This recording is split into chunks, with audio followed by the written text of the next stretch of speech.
Hello, everybody. This is Anthony for Investors Underground. Today, it's a privilege for me to get to speak with Brian Lee. He is a former professional esports international champion. Over the course of years, Brian has successfully focused his attention on trading, with no shortage of hardships along the way. Eventually, Brian grew his $5,000 trading account to over $1 million, initially using just $50 of risk. In addition to being an exceptional trader, Brian is also extremely transparent. On his blog, he shares tons of valuable and vulnerable insights from his trading journey. His presentations, particularly at Traders for a Cause, are both highly regarded and widely discussed, with good reason. You could follow him on Twitter at Brian Lee Trades. Hello, Brian. Thank you for being here and taking the time to speak with me today. Hey, Anthony, nice to get to talk with you and pleasure to be here. Thanks so much. There's a lot that I want to ask you about, Brian, but I'll start with probably the most basic question, which is how did you first get interested in the stock market and trading? I was looking for a way out as a competitive gamer when I start to feel that my motivation wasn't really there. And there weren't a lot of options for me, particularly because I didn't have like a degree in school. But the one thing I did have was I had a bit of money from just competing. So my personal goal back then, when I even started, was knowing that there's no way I could transfer this into a lifelong career. So my idea was to make money as a gamer and then learn how to invest it wisely in the stock market. It just so happened that instead of becoming an investor, I started finding ways to day trade it, and that seemed a lot more appealing to me. And that's kind of where, at the end of my career, I just started studying on the side and was just naturally able to transition out of it into learning how to trade. How was the transition for you, considering you are already doing exceptionally well as a competitive gamer and you were starting sort of, from scratch, relatively speaking, as a trader? So was that a pretty rough transition, or how did you give yourself some room to grow? Also, when you compete on a team, it's very easy to lose like competitions because of X variables. Personally, I try to take a lot of responsibility for myself as the leader and the strategist for the team, but it's a very kind of immature esport, and so I had to deal with really young guys, and I remember being feeling very frustrated because of the amount of work I was putting in relative to my teammates. Um, One of the things that really hit me hard was I was at a competition where I literally moved to Romania for about a month and a half and live in an apartment where we're literally sharing one room with a bunch of my teammates. And I was trying my ass off, but ultimately we didn't succeed because there was all these interpersonal conflicts and things like that. And I remember feeling like it was so out of my control, even though I didn't want to feel this way, and that I missed home, and that competing is just so grueling and you have to make a lot of sacrifices. So once we wrapped up that tournament where it was just very close and we just barely didn't make it, I decided that I was gonna just quit cold turkey and switch to trading because I wanted to realize my own potential as a person, and I just wasn't getting there as a gamer. So basically, I just stopped watching, stopped playing, stopped talking to anybody because I didn't want a reason to quit on my next ambition. But the thing that about trading that really helped me was that, or about gaming that really helped me in trading, is that when you succeed at one thing in life, whether you're a business owner or athlete or student, even, you build the confidence in your skills to kind of persevere, to reflect, to really be like introspective about your journey. And I recognize that gaming is one of those things where very few people make it in general. And even if the stats suggest that in trading, I felt that I could reproduce the result because I understand what it takes to get to a high level in something. whether it was trading or something else. I felt like I could apply myself, and that lended itself really well to the journey. Was it a bit of a relief for you to be sort of on your own and isolated and entirely responsible for the outcome of your trading compared to, being on a team? And did you at all miss sort of that camaraderie or at least networking and interpersonal relationships that you might have been familiar with from esports? Yeah, well, personally, I like working alone because I feel that it's very easy for me to get influenced, and that was one of my weaknesses. Like a lot of times I would spend, I mean, hours or days on the strategy, and then when it came down to like game time, somebody would just mention like, "Hey, I think this is good," and then they would sound so confident, and then I had a hard time not listening to that, and that a lot of times crippled my own ability to execute on my own vision. Um, when I'm able to isolate myself as a trader, it helps me just stick to my plan. And even when it comes to like social media and things like that, I know how to just take care of my own human nature and just block things that will influence me. And so because of that control, it's really been a weight off my shoulders. That being said, I miss the camaraderie of playing on a team because the highs are super high, especially when you're working towards things with people. It's just that I guess I wasn't as mature as I could have been at that time to push the noise out and be focused on my goals as a leader. And for that reason, I just didn't really make out that well in that environment. Whereas like in trading, it's just me, myself, and I love that about this. That's a good point about, you might miss the camaraderie a little bit, but you might actually perform better on your own, being able to tune out some of the noise. I think that could be maybe an edge for certainly you and maybe some other traders out there. And did you find that, the skill set of preparing for competition as a gamer was helpful for you when it came to trading and building a plan and then, executing that plan? Yeah, it's just constantly failing at creating strategies and putting time into it, and then seeing the negative aspect of not following your plan and things just going completely haywire. That's one of those core like painful memories for me. um, and it helps drive my decision making in trading, where it's like I want to be true to myself in the absolute, because it's better to follow an imperfect plan perfectly than to follow, just some random thing that you thought of in the middle of the day. And I subscribe to that 100%. Trusting yourself, knowing that you put in the work, and not feeling that imposter syndrome. I think that is a key of just it comes with building that skill of creating a plan, following it 100%, and then just looking at what happened. That way you can get the most accurate feedback, like what was the actual mistake? Did you not follow your plan with your entry or exit? Did you position size incorrectly? Like there are things that are just super objective, and once you get accurate feedback, you can make much better progress as an individual. And I think that is just something that I stuck to the whole way through, because um, I can't stand putting in the work and then having someone tell me something just completely thoughtless that doesn't work, and getting influenced by that. It sucks so bad.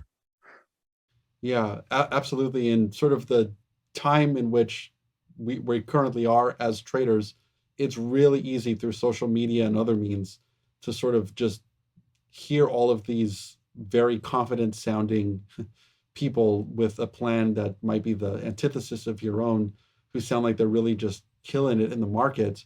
And as you mentioned, and I know there's a lot of people out there that are like this as traders, they might get influenced by what they see, or the numbers that people are bringing in, and they might deviate from their strategy. It's interesting and I think helpful to hear you speak about the importance of sticking with your plan, and that it's better to have, an imperfect plan that you execute, flawlessly or as close to it as you can, so that you understand how you are doing and how good you are, how good your preparation is. So I think that's extremely useful. Um, and one of the things I think that's really interesting about you is that, you speak a lot about adversity that you've faced as a trader with drawdowns and things like that. So one of my questions is, how do you've had some drawdowns that I think would like traumatize a lot of traders to the point that they would be fearful forever to ever step back in and trade. So like in those darkest of moments, how do you find like the perseverance to get back up and to get overcome that, and more so to strategically plan for how you're going to get better? Mm. I think it comes down to aligning yourself with your long term vision, and when you give something enough time, it puts things into perspective. So when I thought about how much I lost, which was around like $150,000, just blown up in a couple trades, I recognize that traders who are successful at this career, they recognize that that's probably not going to be the worst thing that could happen to them in the long run. Like that's probably not even going to dent, the amount of P&L they'll generate over the course of their career. So for me, I was thinking that I'll take this opportunity to learn a very hard lesson, and ideally, I'm going to get to the point where I'm going to look back and just laugh that, I could have given all this up for that reason. Um, Being able to put things in perspective is very, very helpful. And the other attribute is being able to reflect deeply on these situations, not just let it go. Like whenever I take a loss or whenever I make a mistake, I don't go into the next day until I know exactly what I'll do next time. 100% what I'll do. If this happens again, I'm going to do this. What are the systems I can put in place that are going to prevent this from happening, or that will guarantee that this action will happen? Like I drill down into the details, write down as many notes as I need to, and the next day, if that happens, I'm going to do the right thing. Even if it's the wrong thing to do, or it's not the most optimal way to do it, it's better to always have a plan. And personally, if I have an idea of the system I'll implement or the process that I'll apply the next time that situation occurs, I feel a lot more hopeful because I understand that, okay, here's exactly why this happened. Now, if we eliminate the aspect, can I be a successful trader? And the answer was yes, because the way that I looked at my journey the entire time was as a professional. So I'm looking at it like I grew that account meticulously, very slowly throughout the year. A couple of trades got out of control, but that doesn't invalidate the effort that I put in all the way up to that point. And so because I did it I didn't make money extremely quickly, I understood that I have the ability to do it. And if you can put yourself in that position where you're building the skills and you can rely on them versus like having like a big win out of nowhere and just having a huge amount of money to play with, you'll never know if that was luck or if that was skill. Whereas like I could determine exactly why this happened and that I did have the skills to do it. So it's just a matter of believing in yourself, putting it to perspective, and then being able to iterate and make things right for the next opportunity. And if I didn't find a solution, I wouldn't trade the next day. I will literally dedicate that next day to like, what is the solution? And I won't stop until that happens. I think that's helpful. I mean, you're you taking a very long-term approach to your trading rather than maybe a lot of people who might want to just get rich quickly, and if it doesn't work out for them, they're gone. Um, and also, I think it's really interesting that you said that you're not invalidating all of the hard work that you had done up into that point where you might have taken a bad loss. Um, and so, there's a lot of traders out there who in 2022 might have taken a drawdown. And so I think hopefully it's helpful for them to hear, what your actions were when you faced a drawdown as well. And I think it's also interesting that you had sort of mentioned this idea of like, well, it wasn't necessarily luck that got you there to the point of where you had grown your account. And I know some traders might feel a little bit of sort of imposter syndrome, maybe where they feel that they might have just approached the market on a good year, and maybe they might not be able to replicate that. What's your advice to those who are sort of feeling imposter syndrome, in a down year or, of 2022? I would say you have it sucks, and my heart goes out to people who started trading or started hitting their stride in this year because things did shift a little bit, of course. I will say that it's the first like quote bear market that I've experienced as a trader, even though I've been trading for 6, 7 years already. But I will say that like it doesn't mean that the edges that are present or were present before this are not valid and that they won't be valid. It's just that we're in a cycle where things are a lot more far and few between. You have to be a lot more selective, more patient. And that doesn't really lend itself well to the trader who's trying to come up right now because you're going to start learning things that are not optimal. Like, for example, you might be scalping your exit when they're in the past years, you might be able to get way more out of the move. You might be very selective, where like in the past, you'd be able to trade a lot of stocks at the same time. And, that was a skill in of itself. So what I have to say is that you just have to recognize when to be offensive and defensive. This is definitely the time to be defensive. I hope that somebody passed that wisdom along to you while you're on this journey. But if not, like, do not feel bad. There's a lot of traders who are experiencing a lot of hard times this year as well. Even at the highest caliber, there are traders who are at the highest level and will say like, I couldn't do it this year the same way I did it the year before, or even the years before COVID and everything like that. Hopefully that helps out people. But really, I think this is a really important part of my career personally because I did go into a drawdown this year, and the way I choose to look at it is, if I had the skills required to play the defense in this environment, then this wouldn't have happened. Therefore, I needed to learn this lesson, and it will make me a better trader in the future. I had the same feeling even during COVID because people like to belittle the experience of those past 2 years, or they like to say that it was luck. But I completely disagree because um, even as a short seller, sure, there was lots of opportunities, but there was also a momentum that was unlike anything else, where you would naturally, like, a financial wisdom would say, if you're with the 99%, you're probably wrong. So as a contrarian short seller, you're trying to take the opposite side of those trades. You could easily have lost your account.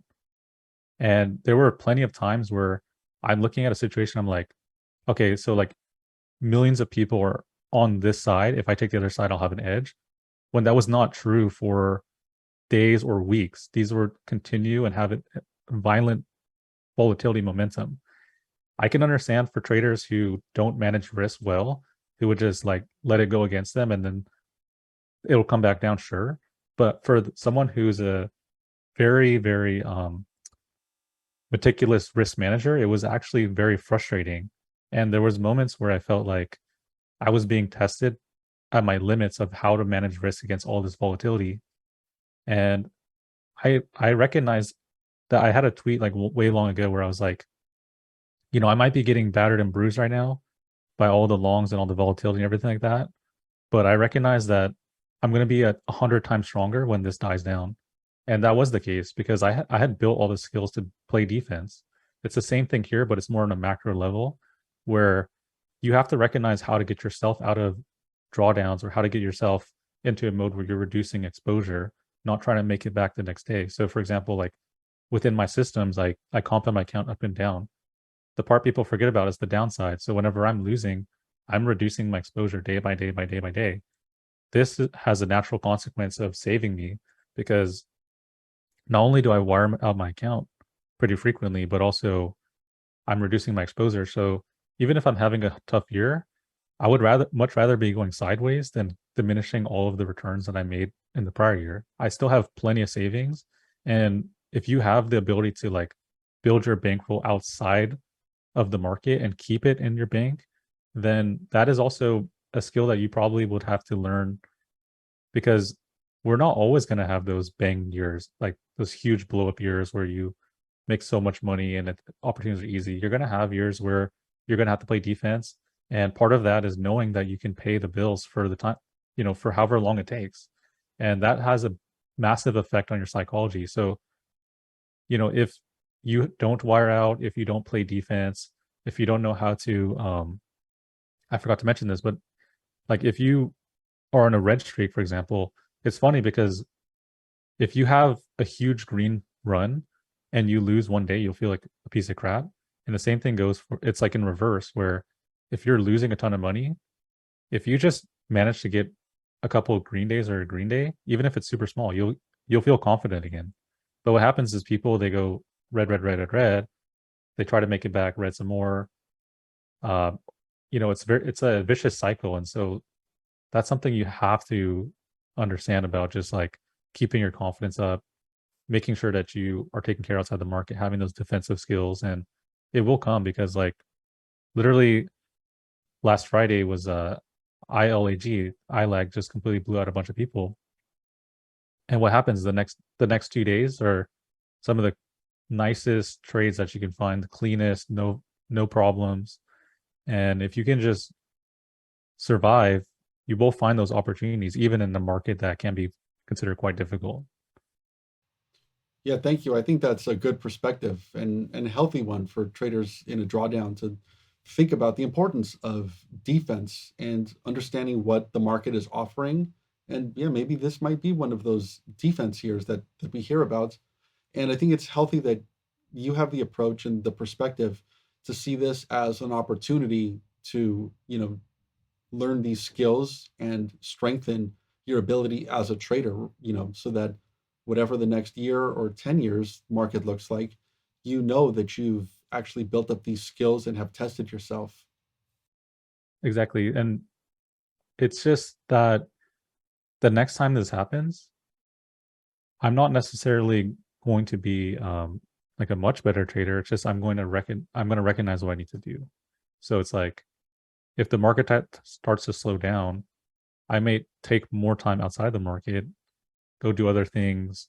Some people literally just go on vacation, uh, or I might switch to a more macro approach on larger caps, because actually for the large cap moves this year, a lot of them trade almost as nicely as a small cap would with all of the fading potential. So it's like you just have to recognize like what actually happened right now and what you can do next time, because a lot of people are just kind of attacking the same sort of setups and just getting chopped around.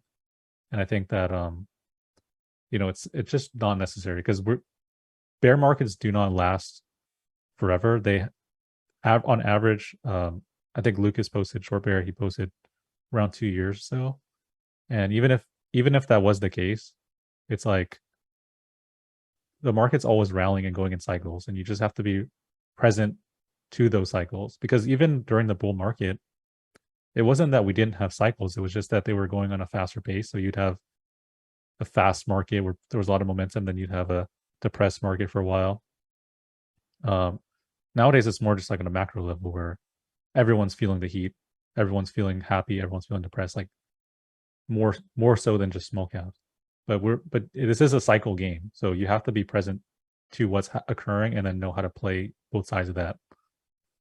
For traders who might be, in a drawdown phase, can you talk a little bit about the importance of doing that and trying to come back in isolation and fix things all by themselves, versus, what can be said about the power of like reaching out when and if you need help, whether that's to other traders or somebody else.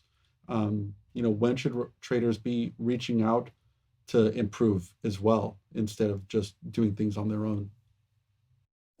Okay, so in terms of trading friends and people you can speak to, I feel like it's always a good thing to have that.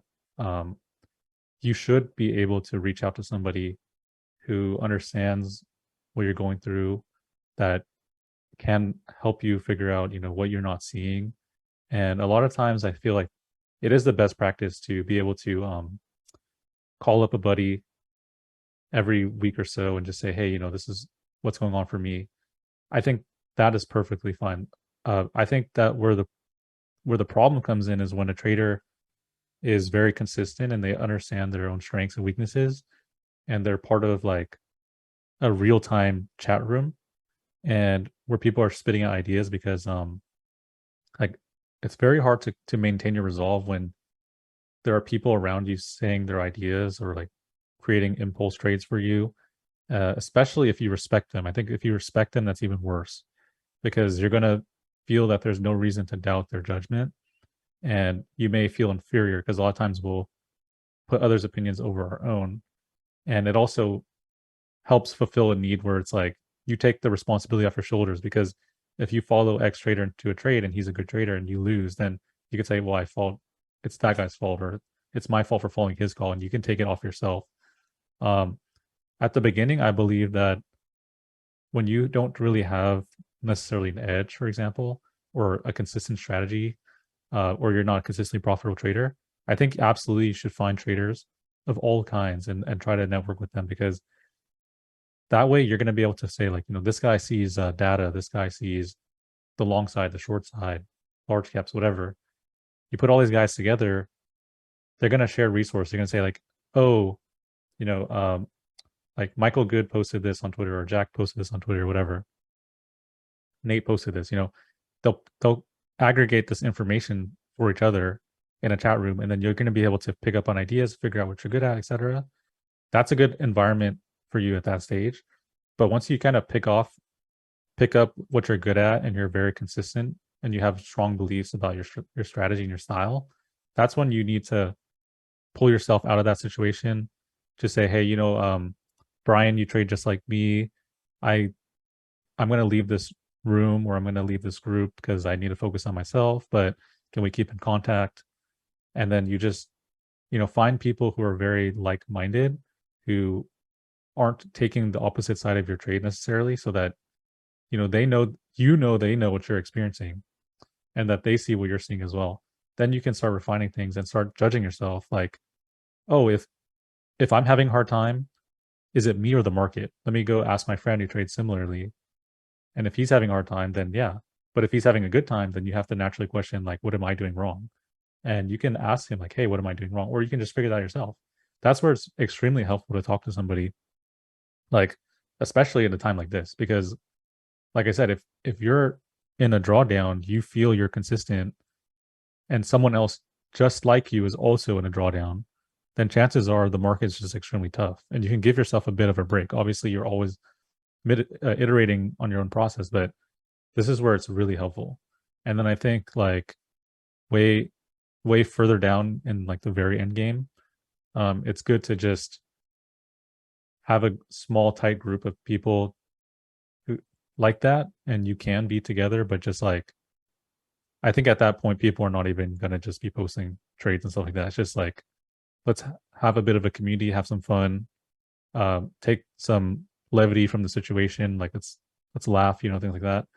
And I think that's really an optimal way to look at it from beginner, intermediate, and advanced. But I really believe that it's critical at the intermediate stage that you're not letting people impact you, and but not, that's not to say that you don't ask for help and reach out to traders. I think that's always going to be a best practice from beginning to end. Sort of touching on that point that you made about having, uh, friends or trading partners, how important is it to have, a strong support network as traders, not just in the drawdown periods, but also when things are going well? Well, I think in terms of support networks, I think you naturally get it from your trading, so from your trading buddies. But I mean, like, outside, maybe your spouse or someone, or a good friend, I think that's super underrated. I mean, a lot of guys, they may not give credit necessarily, but I'm sure they feel the same way, that without the support of their spouse, it would have been very difficult for them to handle this. Like, even at the very beginning of my career, my wife was picking up on a lot of the expenses to allow me to actually put everything I have into this. And that also creates a kind of this situation where you feel an internal motivation because you want to pay them back and you want to like make sure that their sacrifices are worth it. Having someone who understands what you're going through, but like allows you to go for it, I think that's huge. Some people that's some people have parents who can support them. Some people are alone, but at the end of the day, like you have to just figure out where your support systems come from, and that a lot of times that will be through other traders. So networking is absolutely a must. Um, as as even if it sounds like one of those words where you feel like you're being kind of slimy or using people, whatever it is like that. It's not. It's nothing like that. It's just you want to be able to put yourself out there, whether it's like sharing charts or sharing skills you have, like coding, programming, fundamental analysis, things like that. You need to put yourself out there and make it so people want to be around you, and in turn, you're going to be able to speak to them, build relationships, meet their friends, and it's like if you deprive yourself of this opportunity to put yourself out there, I think that's one of the biggest mistakes you can't do in trading, because a lot of the opportunities that I've gotten in my life as a trader have come from the people I've met along the way. And it doesn't matter if they're the best trader in the world or they're a beginner. I feel like everybody has something to show you, because you don't have the ultimate perspective on everything. You have to be able to see what other people are seeing. And I've built really deep and great friendships through this that are really fulfilling. And I think that it's an absolute must. So what if you feel like you're kind of alone in this journey? What I would do is like a super quick tip is just like, let's say you trade a ticker really well on Twitter, just put like the cash tag and put the Twitter symbol, post your chart, post some of the thoughts of like what you're doing. Say that, just do that whenever you have an opportunity to show like what you can do. I guarantee people will start looking at your feed. And if you have a track record of showing, your skills and everything like that, then you might just you might be surprised who you find. Like I've run into people who have managed funds, who have worked at like big investment banks, things like that. People I would never have access to, and you just learn so much. It's like it's a really great thing. One of the things I also wanted to ask you about, Brian, was your trading style. I know you've said previously that you tend to favor like mean reversion trades. So I just wanted to ask, what is it necessarily about that type of strategy that drew your attention, and is that still primarily your strategy? And how has your trading style changed and evolved over the years? Right. So I think what will help you put this in perspective is this concept of momentum and mean reversion, two classifications of trading that encompass a large majority of trades people take generally, and especially in day trading. There are other subcategories, but these are the main two. So longing is generally momentum based. So we're talking about people piling into ideas, running, you know, uh, off of volatility and eyeballs and all and news and things like that. And the problem with, well, I'm not going to say about the problem yet, but mean reversion on the other side is, fair value. Uh, Trades typically become extended naturally one way or the other. There's imbalance, and so I find that's just much simpler for me to kind of identify what's overextended and then create sort of criteria around that setup to figure out like, is there edge for me to revert this back to the mean. Personally, I like the style because it's very controlled, and ultimately like the price targets have a high consistency. You don't get the exact you don't get the explosive volatile risk reward that you may get on the momentum side, but on the short side you can count on some principles. Like there's a mean, there are points of reversal, there are points of supply coming in. uh it's easier to scan for, there's more eyeballs on it, etc. Whereas momentum, a lot of times it's about being a bit earlier, being a little bit creative, waiting, looking for momentum as it's beginning to form or as a continuation. The problem I find with it is that the consistency in terms of like price targets and things like that, it's very hard to calculate because you don't know when the momentum ends necessarily. Like, yeah, you can look for signs, but practically speaking, it's very difficult for me, honestly, because of the uncertainty. And I know trading is a game of uncertainty, but I find that mean reversion has a far more uncertainty than momentum side. That being said, in terms of my entire philosophy of trading, which is high risk reward and win rate doesn't matter whatsoever, the momentum side has that in spades. It's like you can turn a 1% risk into like a 20% gain on your account, 10%, whatever. Like these are not uncommon moves. Therefore, you only need maybe like 25-30% win rate, and you will be profitable if you can capture that. Of course, it's going to be very difficult because on the way to those big moves, it's not always just straight up. Sometimes there's going to be these huge pullbacks. And that to me is very hard because as a short seller, when I see a pullback, like it triggers something in you naturally. It's like maybe there's a turn here. Maybe there's something I can risk off of. And so I find that it's difficult to like be both at the same time and be consistent. Because like if you're a short seller and you're trying to find the top in the way in a it's like your stop level is going to be probably at the point where for a long buyer that's a chase. Like you're buying it when it's starting to break out or like break a level of resistance. The better time to be in that trade is always going to be on the dips. So a short seller naturally is not going to be on that side. So it's like I find it very difficult to be proactive enough. And I'm a very patient trader. I usually describe my trading as position trading. So like my trades will take hours at a time. And so I'm not really there to short it and cover on the first flush. Like I'm looking for a bigger move. In that respect, it's very difficult for me to like make those buy swaps. So I come into trading actually with a bias based on the setup itself. So if I have actually introduced a number of really good long strategies actually into my toolbox now because there's more present in this market, and I found that the long side has a lot more edge actually. And I'm very surprised when I get in these trades and they just start ripping right away because you can get the reward that you wait hours for on short side in just a couple of minutes on the long side. It's just about knowing like that at any point it can collapse. So you have to be ready and willing to take the position off or shave some off. That is counter to the way I've traded for years. But I feel that after trading for so long, I recognize the differences and I recognize my own core competency so I can make that adjustment. I just don't recommend that for people who are not consistent because like for all the reasons I described above, there's a huge difference in the way that you will trade both of those types of setups, right? And you can see after I lay it out, you can see exactly why it's going to be difficult for you. And people want to claim that they're very agnostic to whether it's long or short.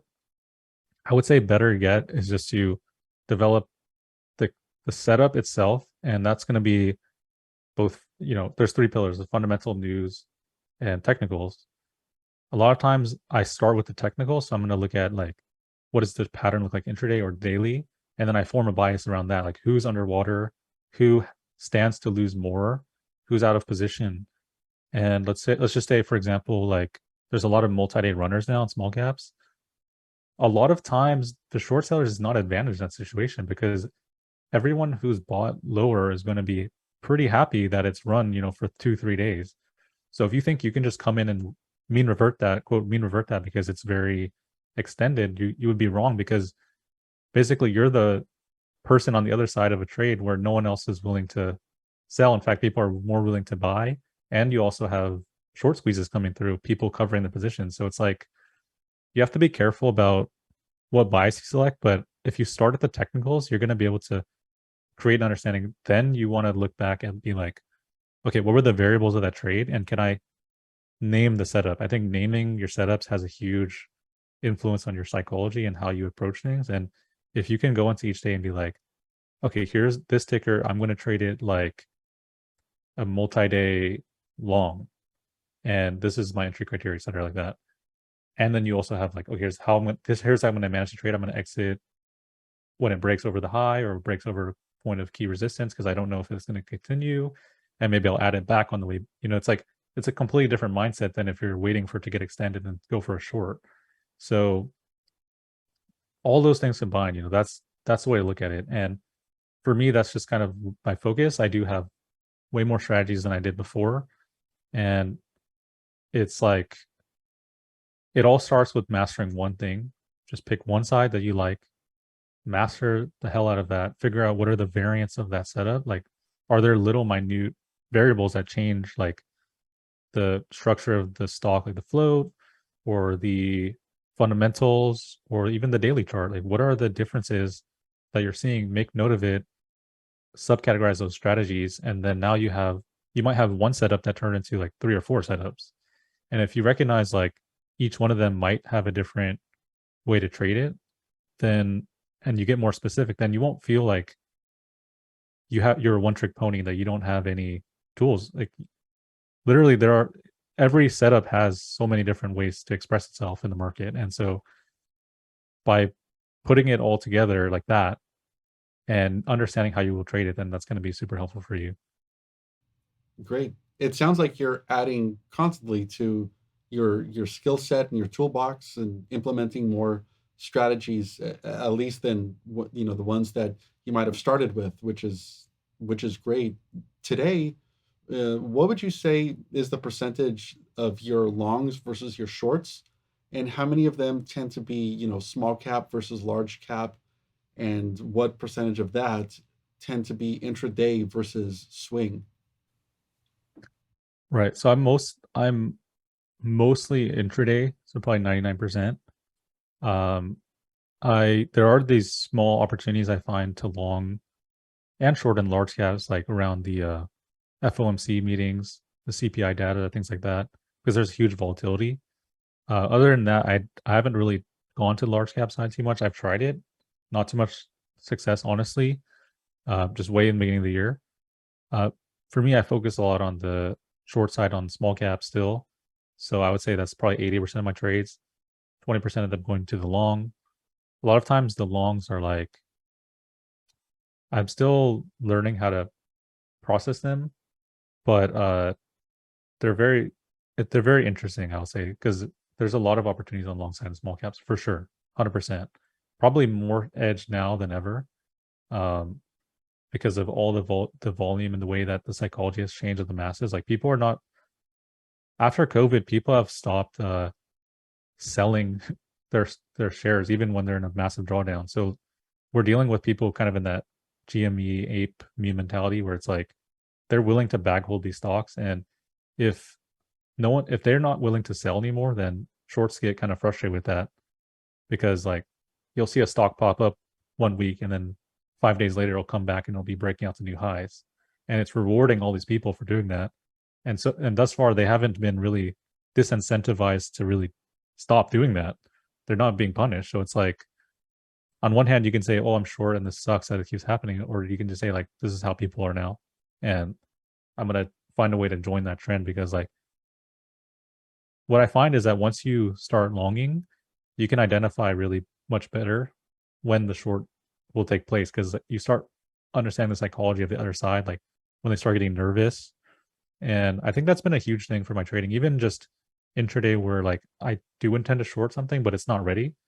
I might put on a smaller long position, and then once I just start feeling it, oh, this is not really working. It's so much easier to flip my bias at that point, because I love being short in the first place.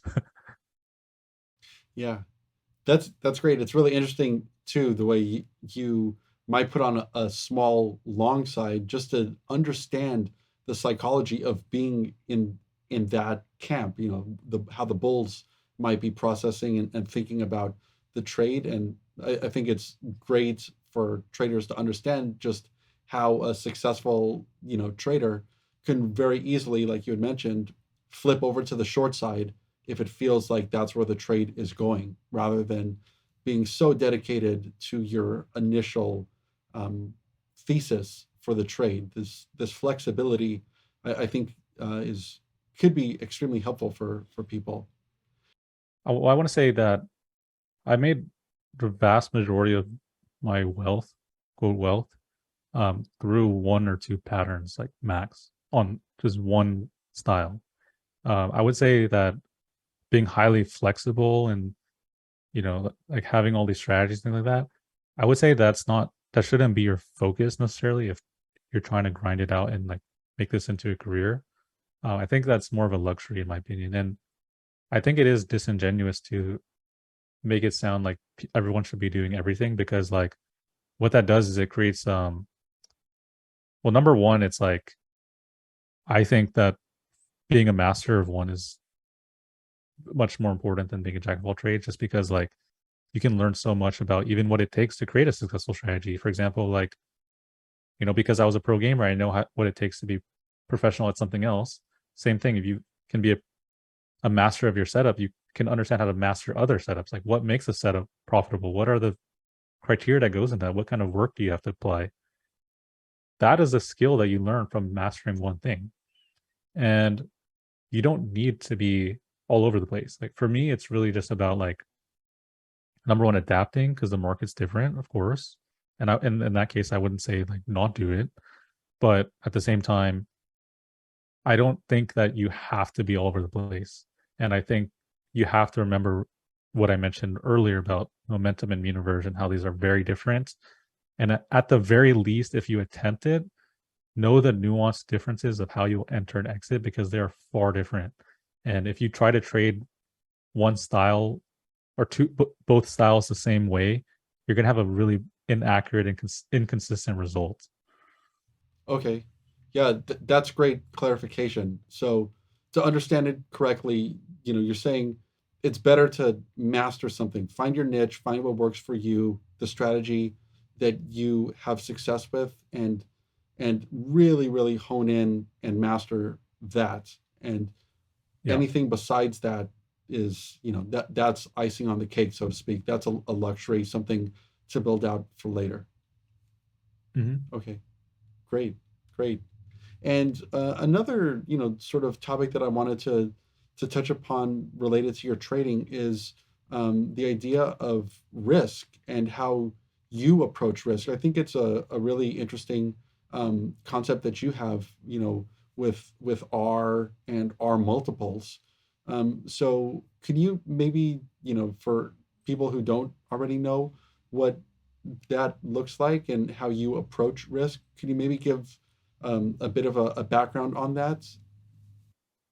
Yeah. So R is a concept that was popularized by Van Tharp. He is he's been working in the industry. I mean, just go look it up. They can say it much better than I can. Google him, YouTube him, learn about R. It's a fantastic way to think about risk and also manage it on a practical level, because it's based in very simple principles. So, for example, R is basically just what you intend to risk on a trade. Everyone, doesn't matter who you are, you should know when you hit your stop loss, how much will I lose? In order to do that, Van Tharp suggests that you risk a certain percentage of your account so that you give yourself the best opportunity to survive in the market. So, for example, if you have a $10,000 account and you're risking 1R, that would be 1%, and that would be $100. Um, in this situation, you can lose literally 100 times in a row, and that's when your account's going to blow up. But actually, more so than that, because we're introducing another aspect of it with compounding. So, like, if you lose, you might be risking 99, 95, 90 next day, etc. That actually increases your lifespan a lot more. And this centers around the concept of risk of ruin, which is very, very important. Similar to poker, you want to manage your bankroll. You don't want to go bust. In trading, I view it the same way, because with R, you're very cognizant of, number one, what you're going to risk, but also like how does that impact your account. And because you're able to trade responsibly proportion to your account, you're going to be able to grow it, not even really slowly, actually, I would say, but you're going to be able to grow it at a consistent pace with less volatility, upside and downside. And you're going to, not most importantly, be able to survive in this game, because if you can't learn all the lessons you need to learn, and you feel that you know everything, which you definitely don't, because even the best traders in the world are constantly learning. The ultimate key is just to survive. So anyway, so with R, I know exactly how many times I can lose. I know exactly how much risk I'm willing to put on a position, even in the worst case scenario. Like I might risk 3, 4 R if I know I can make 5 or 6 R, which is just think of it as a multiple of your risk, basically. The other psychological aspect of this is as we grow as traders, we want to achieve scale as best as possible. And for a lot of people, when they start thinking of risk in terms of dollars, whether or not you have experience with large sums of money in your professional career outside of trading or whatever your background, everyone has kind of a breaking point. And these are points where, like, if you had, let's say you had your unrealized P&L up on your platform and you were looking at it, highest size you've ever been on and just fluctuating up and down, you're thinking like, this is my mortgage payment, this is how much it costs me to buy my car.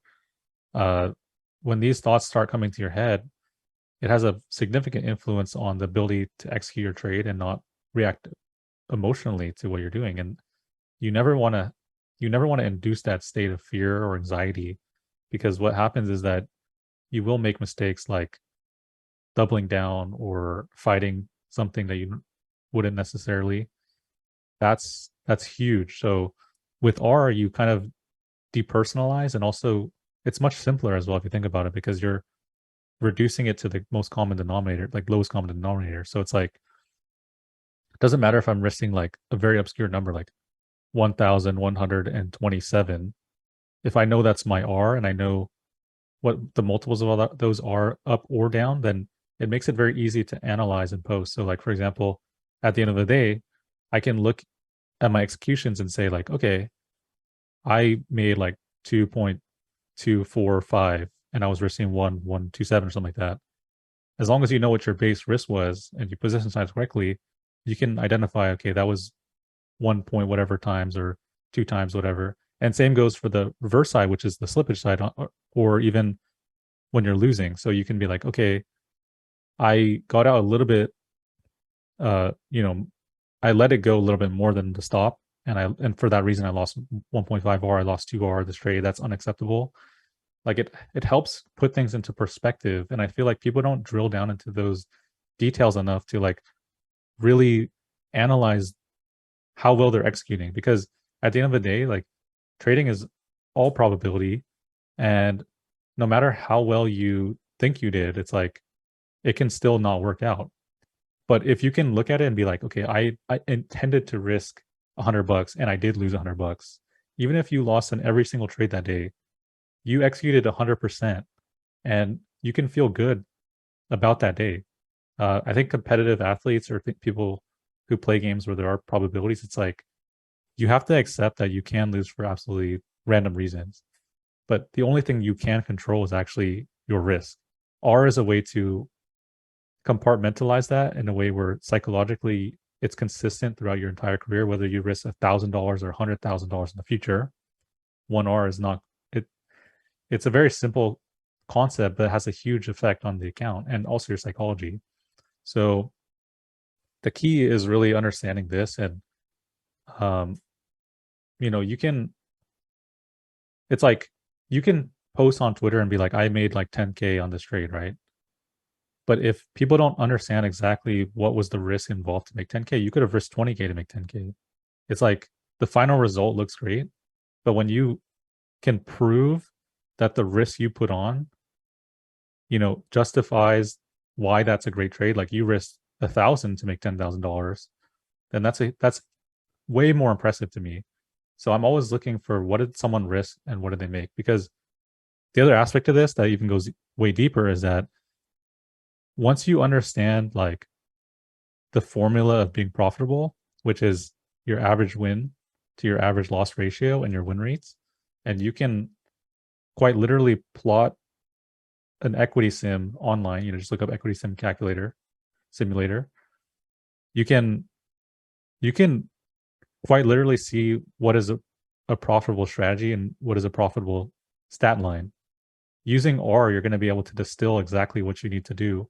And the funny part is that, like, I've been in calls with traders in the past where I was like, okay, let's like break. I don't care about the money you make, whatever.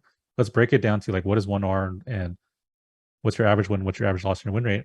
And I've seen and it showed them exactly that the their stats do not produce a positive equity curve. Like they're literally slowly going down. And it's like it's a sad thing. And it's also a huge realization for people because it's like no matter what you do, you can improve every day and feel like you're always getting better. If you have that expectancy, you will not make money. Fact. And it goes in the reverse. You can make it that you will make money consistently if you can achieve the stat line. So understanding R helps you translate into the big picture as well.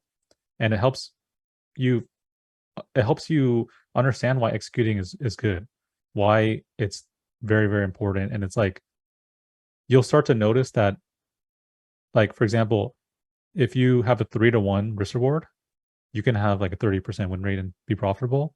But if you have a 3 to like 1.25 or 3 to 1.5, where you lose 1.5 every time you don't respect your stops, then now it's just a 2-to-1. And the 2-to-1 at 30%, you're gonna lose money every time.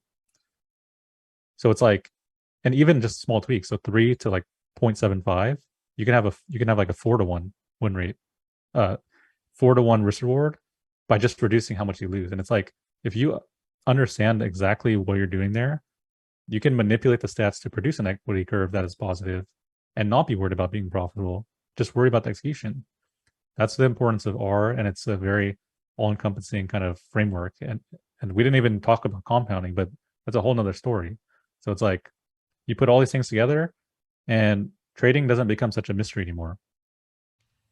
Interesting. Thank you so much, Brian. I think that's really helpful and a great way for traders to think about not just how they are judging one particular trade, but how they're judging their entire equity curve, and gives great advice for scaling up and growing their accounts rather than being so worried, like you had mentioned, about what that unrealized P&L might look like, and maybe make some bad trading decisions based more on fear of losing instead of what their actual risk is. So one of the other questions that I had for you related to R was whether or not you, before you get into a trade, are already thinking about, R multiples. Before you get into a trade, are you thinking, okay, this is my R, and I'm projecting that I will take profits at, like 2R, 3R, 4R.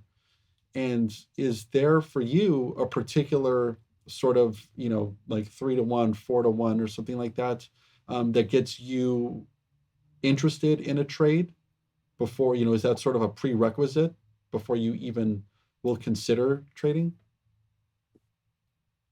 Right. So I don't believe that you should have like hard and fast price targets, like multiples of your risk, because any trade can go way farther than you think. And it's all about kind of sticking with that as long as possible. And the thing is that like the only criteria that I necessarily need is that there's a projected range that is quite good. So for example, like if I'm mean reverting, I'm not gonna take that trade if the mean is like very close, right? Or that it's extremely depressed, there's no meat on the bone. Like I'm looking for something really in those outer bounds. That way I'm going to be able to ride that trend and add to the winner as it's going. The risk reward does take care of itself in those respects. Like if if you know how to build into a position but maintain your risk, it's like you can sometimes turn like a 1R risk into five times, with 5-10 times what you're risking through adding into it. So it's like I'm not worried about the stats necessarily. That being said, there were times where I was in a drawdown and I was like, well, theoretically, if you always take it at this certain price, like a multiple of your risk, and you just do that every day, you will be profitable because the stats emulated will produce that equity curve, right? So it's like I've done it where I've literally just been like, let's take the thought out. I'm not doing well. Just take it, take it, take it, take it, and that does work. Actually, that works really well. So it's like if you don't even if you don't have an ego and you don't want more, you don't want less, you can do that. but it is like training wheels ultimately, and you do want to get past that point if possible. I think the secret sauce really is like setting your standards. So I think like a lot of people, the moment they see a positive move in the direction, they're tempted to take it off, right? In my mind, I'm thinking like I want a minimum at least 2 or 3 times my risk before I start even thinking about taking profits. Because I know that every time that I take that small little chunk, that's hurting my bottom line in a big way. Um, and it's unacceptable. If you can set your standards, the higher you set your standard, the easier it'll be because like you can win less and make money. And those wins do cover multiple attempts in the future as well as overwhelm the losses. And if you get on the snowball where if you can build like a huge buffer of like trades that went well, it and it's a multiple of your risk, and you keep buying yourself time in the future. Like just think of it like free. It's like a free trade in the future. If you have a 3 hour win, then you have 3 trades in the future to risk on. And if those wins, you're not shooting yourself in the foot by taking it off the moment that it goes in your favor, and they're all somewhat multiples of your risk, then all of a sudden you're snowballing and you're growing your account super quickly. There's a moment. It's a huge momentum for you. So, like, I understand not everyone can achieve that kind of risk reward ratio, but between let's say having good stock selection, and being in tune with your trading style, whether it's mean reversion or momentum, and knowing your expectations, then you can create a framework. Like for example, mean reversion, like I said, you're not ever going to get like these massive moves unless there's a huge price shock, like a offering or some news or something like that. But you're going to get this consistent movement towards your target, and if you find the ones that are like the most extreme, then yeah, there's no way there's no reason you can't get a 3 to 1 minimum. Whereas on the long side, if if you have a system or a strategy where you can like let the trade play out if there's going to be a big move, but like let's say every 3 or 4 times you trade it, like it just comes back to your stop and you lose an R, right? But sometimes you win and you get like a 15 or 20 R win, then you will be profitable. It's just mentally that might be difficult. It's just like you cannot cap yourself out on these wins because you have no idea how far they're going to go.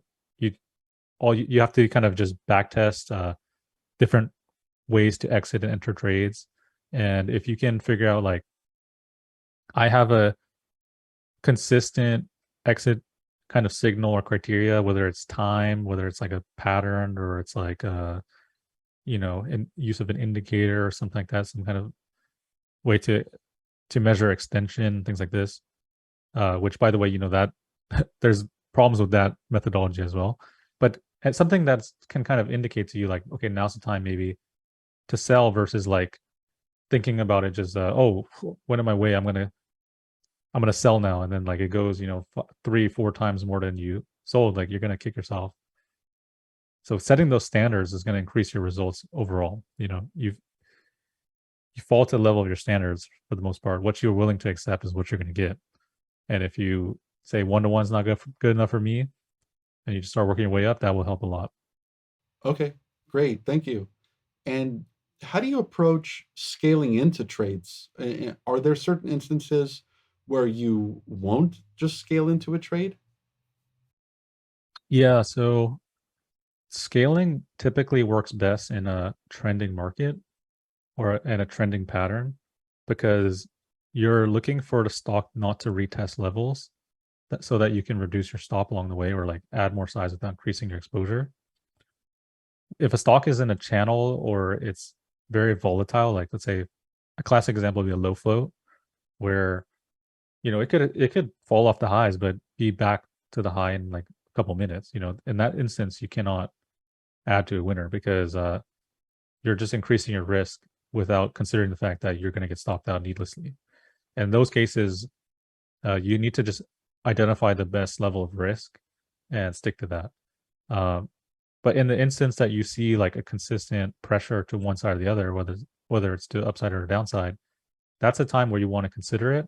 Um, in terms of scaling, I typically, like, if I have an idea that I might want to be short or long, then I'm going to place like a very conservative stop so that I can let the stock experience some volatility.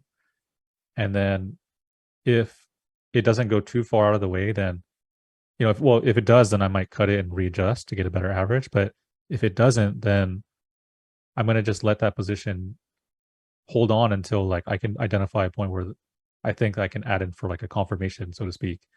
And that way I can pull the risk down to where I think the new risk level is, where the supply came in. And for subsequent ads, it's not like I'll add just because. I'm going to add if I see a situation that leads me to believe like the prior high or the prior pull, like that level might, it's like the easiest way to think about it is like this. If the stock price goes back to that level where I'm reducing my stop to, I'm wrong on the trade, at least for that moment. So you shouldn't reduce it to a point where you still can be right and have you get stopped out. You have to like think in probabilities. If I'm right, 90% of the time it's not going to come back here. That's the thought process you should have. And that you don't just get that from just a stock not really showing you things. Like it might be like grinding up, for example, like your short sided grinding up, and then like a huge slam, like somebody's coming in to sell, like selling pressure. Then you might be able to say, okay, reasonably I can assume like above that level, if it gets up there again, something's wrong. Some things like that, not just typical price action. Okay, great. Thank you. Another component of your trading and things that I think people might associate with you is I think you had mentioned it prior, but compounding, but also freezing your risk in order to get traders to think more, of their trading account more like a business.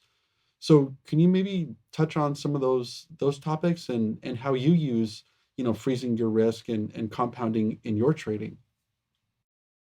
Right. So freezing is a tactic I created myself to help myself deal with growth and scale, but it hinges upon compounding. And compound is simply just the more money that you make in your account will increase the risk that you put on the next day, because if you're using a percentage of your account up or down, uh, that will fluctuate naturally.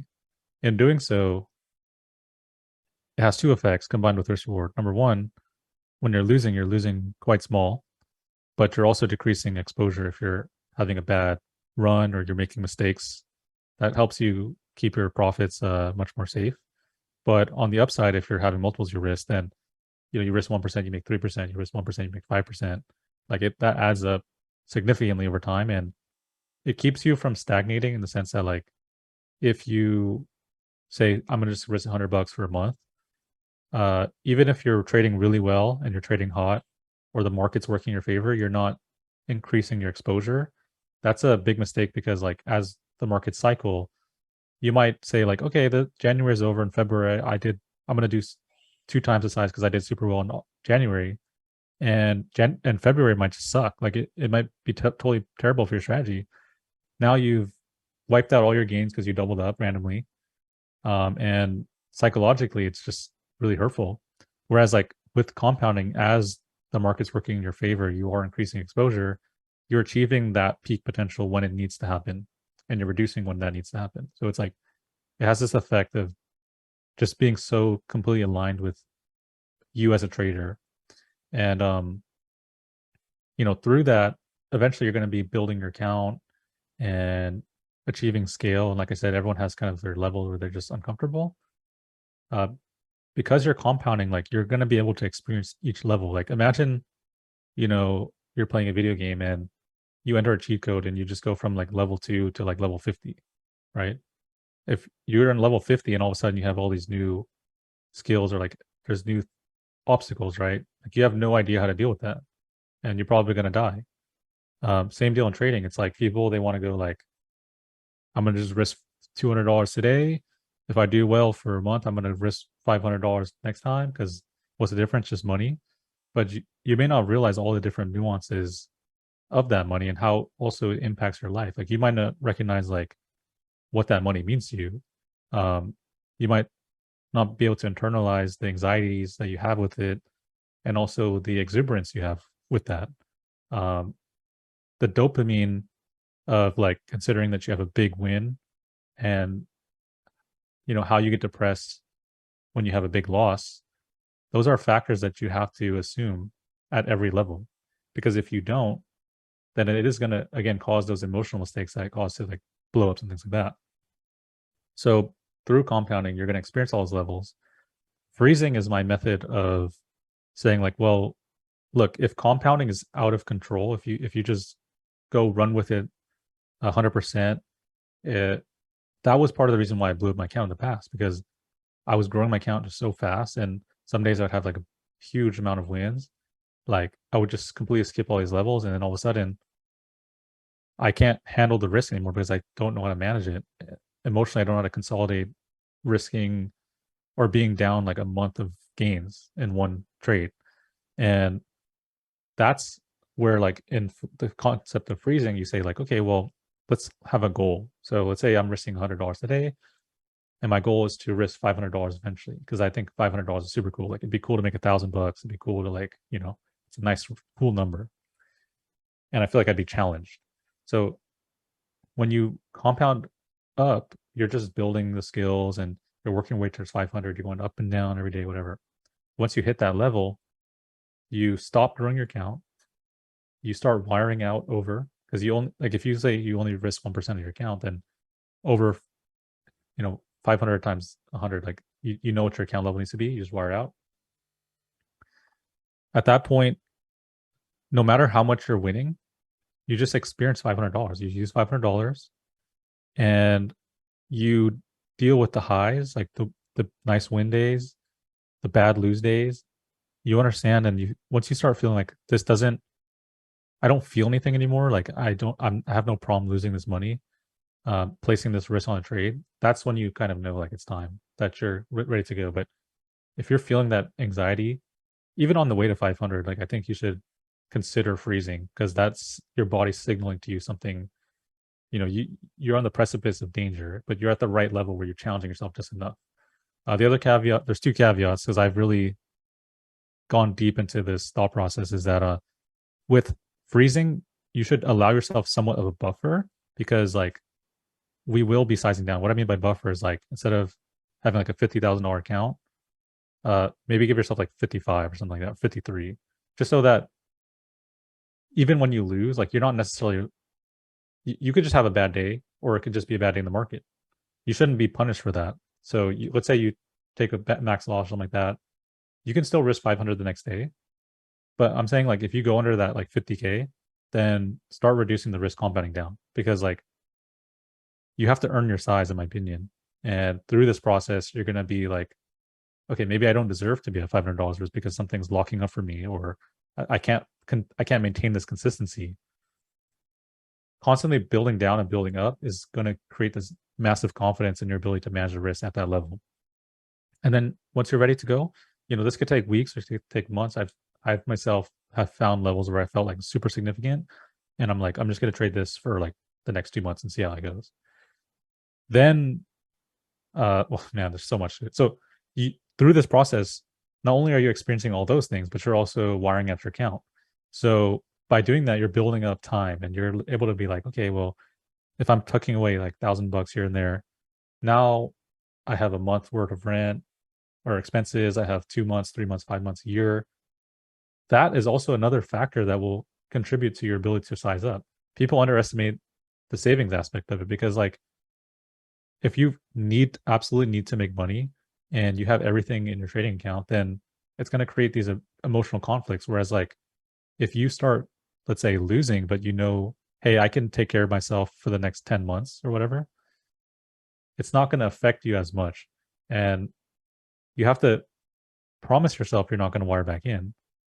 This money is for you, your loved ones. This is the reason why you work. This is why it's a business. Like you're not trading to be a rock star. You're trading so you can take care of everyone, and they rely on you. People, your children rely on you, your wife. You know what I mean? If you can at least provide for their own well-being, then you failed at this business. And so doing that is going to really help a lot, because then you say like, okay, I have everything taken care of. Now let me see if I can push it some more. And then at that point, it's just like you're going to thank yourself because you bought yourself the emotional capital you need to take on more risk and level up. And that's just the process that I feel like is the most optimal for retail, because like as much as we want to make a ton of money real quick, you can also lose a lot of money really quick. And I always say it's like whatever's in your account is up for grabs from the market. Like you can think that I have $1 million account, it will never happen. I won't lose $1 million, but I think you can lose $1 million. And short side, you can actually owe the broker too. So it's like, don't get in this trap. And I feel like even as I say it, I know that even even if I'm telling people directly, like this is exactly how this experience went for me and everything like that, and why this is good and all the reasons, people will eventually get humbled on their own time. They might not, like I've had people who followed for so long, they're like, I never implemented a max loss. I went too big, things like that, and then they just lose it all. And I'm like, yeah, it sucks. Like you had to learn it now. I think just keep in the back of your mind for when when this happens to make sense for you, because everyone's on their own journey. I would just hope that you risk small enough that you can experience this, because you'd rather experience it earlier in your career than later. It's going to hurt way more, and it can be the point where you just lose everything and it's over. Like that's the worst case, and it happens a lot more than you think. And this is not a competition. Like everything that I preach is because I have this deep empathy for others in that situation, because I've experienced it myself. I know how painful it is. And I don't someone's asked me the other day, like, do you think it's a requirement to blow up and like learn your lesson? I said no, it's not, because like I taught my student, and one student, he never blew his account up, never had any super traumatic event like that. And it's like that's because I ingrained in him from the start, like this is how you manage the risk and this is how you grow your account. So if you can, it's very rare, but if you can somehow assimilate the ideas now and just really believe in the thought process, and like I can explain to hell like every detail of it, like the minutia, how you think, how you feel, everything. Um, if you can internalize that, then yeah, it's gonna be huge for your trading journey, and you don't feel like an imposter because you never had a huge loss like all of the market wizards and stuff like that. It's not necessary. A couple weeks ago at Traders for a Cause 2022, you gave an exceptional presentation that was well received. And you sort of went through, almost on a year by year, stage by stage basis for, the growth stages of a trader. And I had a couple questions related to that. Would it be okay if I could ask you some questions about that presentation? Oh, of course. Great. So, you mentioned during like year zero, year one, which is, I think you referenced it as sort of like the interest stage, in trading, and like the commitment stage. In those early years, what are some of the things that traders should know ahead of time before they get into the market and trading? And what would you say are the expectations, for year zero and the first year of trading? Right. Okay.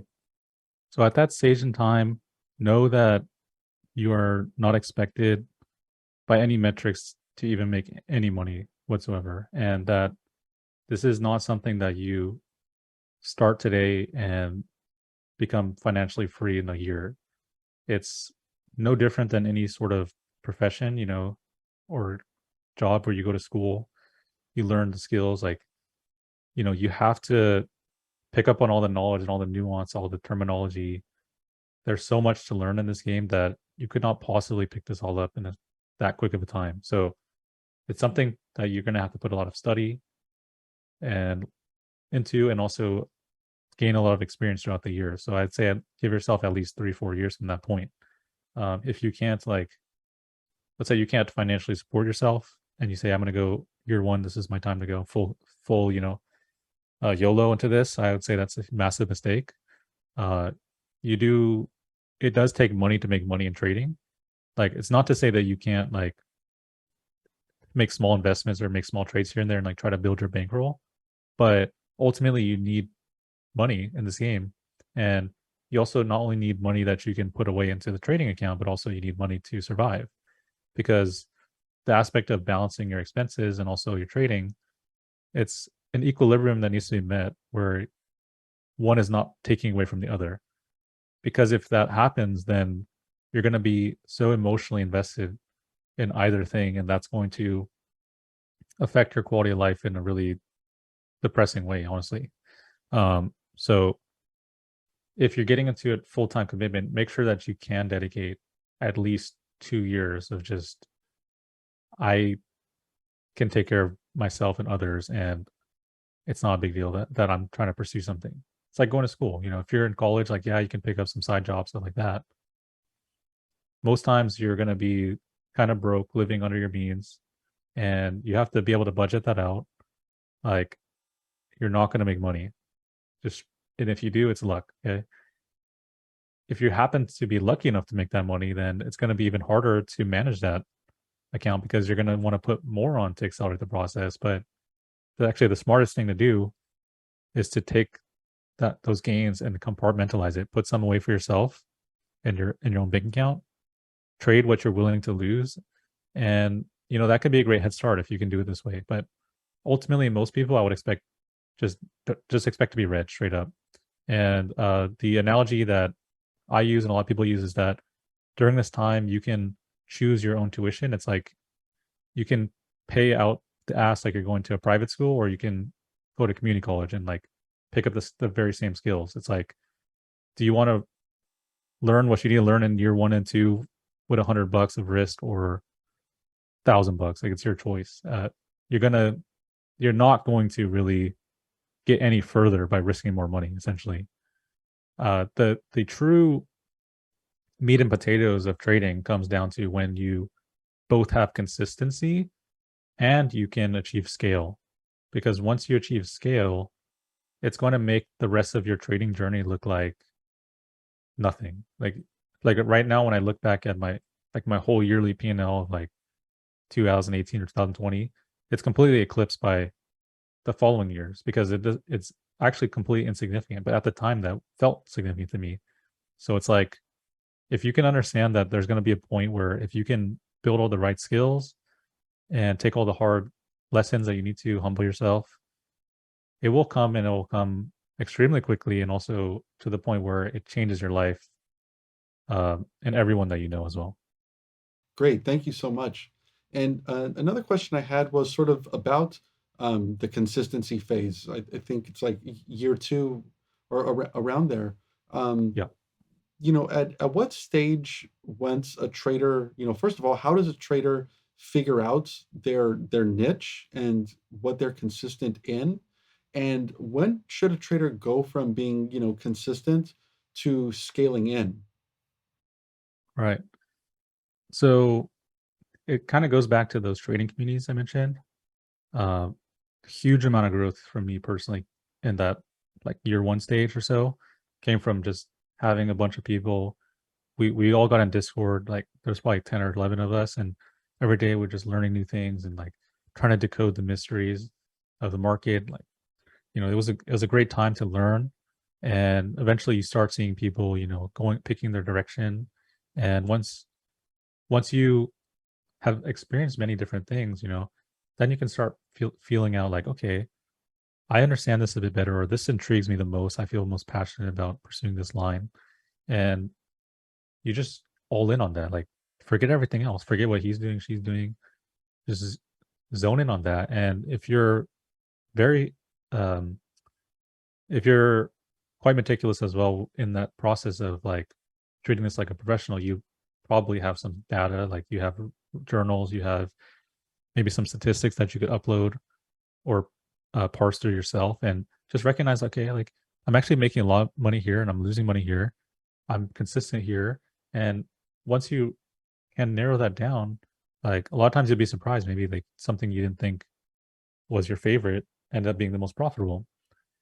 So figuring that out is going to be a huge eye opener for you. And it's just about, can you take that to the next level of just like, this is what I'm doing. I am this guy. And, everything else doesn't matter. That's where you should be at that point in time, or where you should try to strive for. And in terms of scale, I think scale just comes naturally, because if you're compounding, you will get to the point where the money is like very significant, like very quickly. If you're doing it, if you're consistent, like for example, you make 3% here, 2% here, 3%. Eventually, you're going to make hundreds percentage on your account. And a lot of times, like, because we're growing at a smaller pace, like we're a smaller account, like it's one thing for like $1 billion account to be like, okay, I make 5% a year, but when we're talking like small accounts, you can make thousands of percentages in a year from your account, and there's scale for that to occur. So it's not like you're not a genius or anything. I mean, the people working at those funds are way smarter than us, but at the same time, it's like you have an opportunity because you're a smaller player of the bigger market, and your liquidity is not going to impact the market in the way that like is harmful for you. So you can execute on a lot more edges, and because of this, you can grow your account much more quicker and in an exponential manner. And that upper limit of where things start to turn to the point where like you become a whale or a bigger fish in the market is like so far from where you are at that moment that you should not be afraid to push the gas. The only thing is that like it's better if it comes naturally, because again, there's all those steps. And like I said, even you grow your account 6 figures or even make 7 figures, like there's more than enough examples out there in the world where you can see people completely losing all of it, and it's not uncommon. So it's like you never want to put yourself in that position, because if you think about, it's like if you dedicate 3-4 years of your life to learning how to trade, you're consistent for 2 of them, and all of a sudden you start jumping the gun a third and you blow up, then who's to say how you'll come back, or if you can even come back mentally. And for some people that will just completely destroy everything for them. So it's like, don't be that guy. The longer you put your perspective out there for this game, the better, because it is a funny consequence of like, you can say like, oh, I want to be a trader for the rest of my life, therefore I have all my life to work at this. But if you treat it like that, eventually you're going to get to the point where it's like you could start thinking about retiring early, because you've made so much money that it doesn't matter if you do it anymore. And it's like you'd rather undersell yourself and get those amazing results than dream extremely massively and ambitiously and throw it all away for one thing. And in that year 2, one thing I forgot to leave out, I forgot in my presentation, was that I was going to say that I had, like I mentioned, those friends I had, and there was 10 or 11 of us. Today, there's only 2 of us who are actually trading at a high level, or even trading at all. Those traders knew exactly how I traded. They knew my style. They knew about all the concepts I'm talking to you about today. And they got distracted by all the flashy strategies they saw, or like how people make their money. And they said, you know what, I'm going to try this. And sadly, I've seen people get extremely good at like certain types of trading, like for example, like scalping. Like you cannot get better than that. The way they're executing, top taking, bottom taking, everything, and they couldn't make money, and they're gone. And I was like, dang, dude, like we came up exactly the same. And if I went down that route, I don't know if it would have been the same. But it's like the difference is that I built on my consistency versus trying to learn all these other things and like getting distracted by what you see on Twitter and stuff like that. Because like a lot of times they don't sell the full picture. Like you can see people making huge returns, but it's like you have to wonder, okay, do they actually take big losses too? And the answer is absolutely yes, but you'll never see that. So it's like reality is so skewed that it's best to just kind of ignore that and assume that the way forward for you is going to come from you, not something else. Thank you. That's extremely helpful. And I think that goes back to the point that you made earlier about focusing on what works for you and mastering that one thing, rather than trying to be a jack of all trades and being essentially a master of none. You can say, well, like, okay, X trader was super successful trading like a bunch of stuff, right?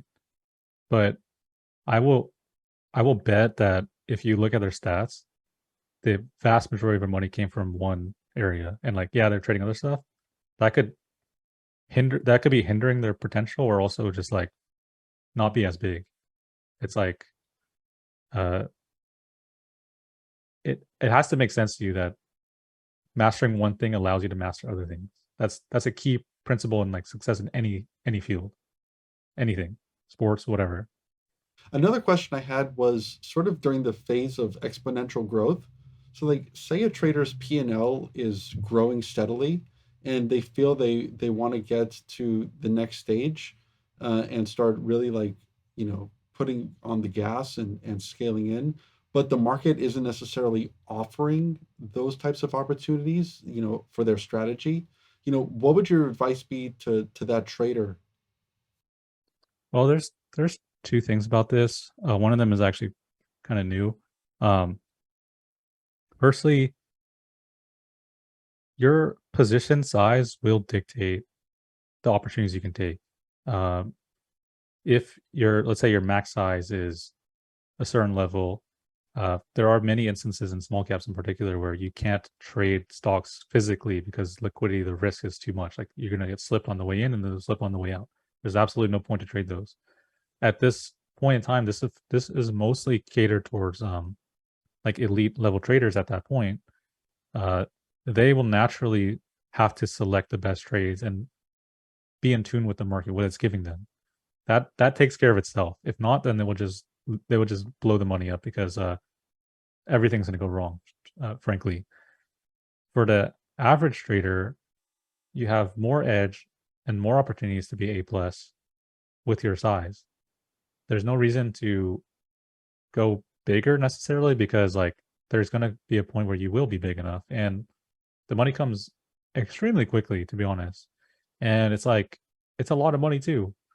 Um, and people don't even really recognize because like for example, they may say, Brian, you only risk such a conservative amount of your account, but they don't understand the mechanics of this. Like you're adding to winners, you're building position size. So for example, if someone risks this $10,000 off of one singular point, right? And I risk $1,000, but I built a position where technically, if it gets to that same point, I'll also lose $10,000 if I just let it go past my risk. But because I'm reducing my stop, I'm capping that loss at a smaller proportion of that. I could still have the same position size towards the end of that trade and make that $10,000 win as well. It matters not what you risk on the trade; it matters how you manage the trade. The other aspect of it is like at my broker, I was the highest volume trading last year. So you can't tell me that like you're trading so conservatively and you don't want to be elite and like you can't make money. Like it's absolutely the most stupid thing I've ever heard. And the second thing is I have the privilege of speaking with like elite traders, like elite, like people who are on that cusp of nine figures or above. And these people, they're not online like giving advice on Twitter. They're like doing way other things. They're just not there, right? And like I was absolutely blown away because there's a trader I really respect, and I was holding it off because I was like, well, I'm so conservative. I get a lot of flack for this. I feel like if I ask him like, how do you go big and like push it and stuff like that, like he's gonna tell me something I don't want to hear, and like I don't want to hear that personally because it's gonna hurt my feelings. But one day I asked him because like, at the end of the day, like it's all about learning and being optimal, and like I'm willing to change my mind. Highest respect for the guy, and I asked him, and he's like, yeah, I risked. I didn't even risk 1%. Like I didn't know how to size incorrectly. I just risked like $10,000, and I did the math, and it was like not even half of a percent of his account, maybe like 0.2%. And he's like, yeah, I just risked that for like a couple of years, and I grew this account tremendously into the eight figures. And I was like, what the, like, how's that possible? he said, yeah, I actually don't like really go that big necessarily. I just go smaller on the worst, on the crappier setups. And so for him, that'd be like maybe 0.5% or something like that, or 1/4%. But like literally on his best stuff is putting like 1% on his account. And he's doing the same thing where he's like building his positions and stuff like that. And he's telling me like, I don't really see the reason why you have to do that. I didn't even do that. And it worked out great for me. And it's like, I was just blown away because here's a guy who, by any metric, has achieved more than basically anyone that I know, like maybe top. And he's telling me like, you can do it this way. And that's what I've been feeling this whole time as well through my journey, knowing that I was trading like huge volume at my broker, and that I was seeing returns that I feel like can parallel basically, whatever. And I was doing it in a safe, controlled way that I've been doing this whole time. And like, I understood the long term vision of this, the math behind it. It's all there. Like, the logic is there. There's no intuitive feeling about this. There's no like lack of control, and there's no massive like hits to your self-esteem and volatility within your portfolio. And the growth is exponential as well. And so it's like, because I have the ability to, reference these conversations I have, it builds that confidence within me, and I can stick to it, and I can believe in that 100%. And in fact, that helped me avoid like so many scenarios where people took like massive hits in the past and just stay alive. And it's like, I know people can't necessarily see that, and they don't necessarily hear those things. And so I think it's important to reiterate, like, there's bigger fish in the world than what you see on Twitter. And it's like, there's a ton of crappy advice out there specifically for people who are retail, and they have no absolute idea of like, they don't even put in um, the effort to understand the math behind it, and have disingenuous conversations regarding the topic and have something to sell you. Whereas like, I literally speak from pure experience. I have the exact same, I grew my $50 risk to a million net profits. I mean, if you tell me you can't risk $50 on your trade because it's too small, then why do I exist? Right? And it's like, there's something there that I think you have to see. And I'm glad I can speak on this with confidence, because you're not going to hear that from basically any source. And luckily I can share that. So it's basically up to you, whatever you want to take from that as a viewer. But I assure you that it's something that you can have absolute confidence in, and also backtest, study, and mathematically verify. It is not, there's no intuition there. Yeah, yeah, that's great. Thank you, Brian. I think that's a great answer. One of the things that struck me is that first of all, you reached out to a trader who you admire and you have respect for.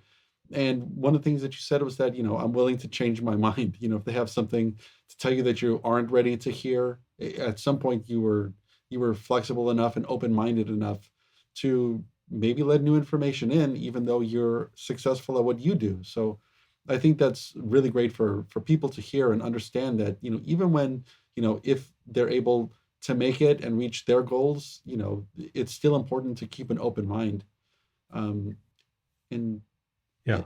and then the other I want to thing, add on to that. I yeah, want to add on that really absolutely. quickly, because I have a thought. It's like, one of the things I learned super early on in my career was that if you learn from someone who claims to have an idea of a strategy or some sort of edge or something like that, the most important thing for you to do is verify yourself.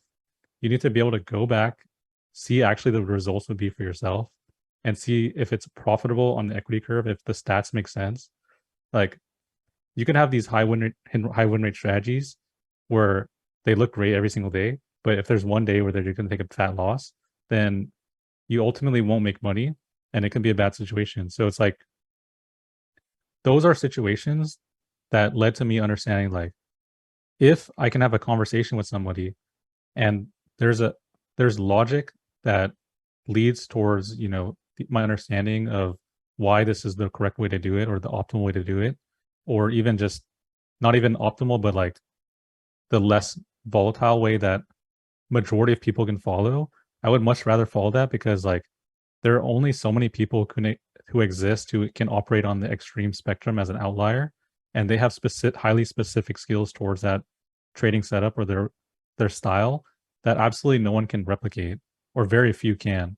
And I feel like if you're giving someone a solution that only affects 1% of people or less, then that is no solution for me or for anybody else, because like you absolutely need to provide the most safe route and the most efficient route for people as well, so that they can realize the aspects of trading that are so rewarding at the end. And it's like, as a trader, my mind is open if we can have that conversation and you can present me the facts. And if you can't consider the facts that I provide or debunk any of the facts I provide in any capacity, then we're not having a conversation.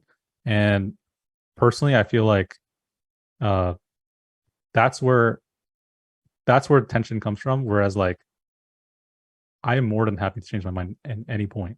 I'm very flexible with that. I just put a lot of thought into it, and as you should as well as a viewer. Yeah, that's great advice and great distinction.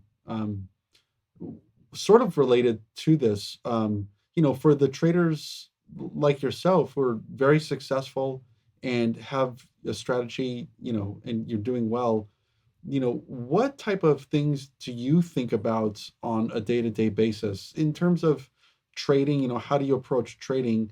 And when you reach a certain level of success, are there things outside of trading that you value that people who are just starting on their trading journey might not be thinking about or might not consider as being really important to the journey?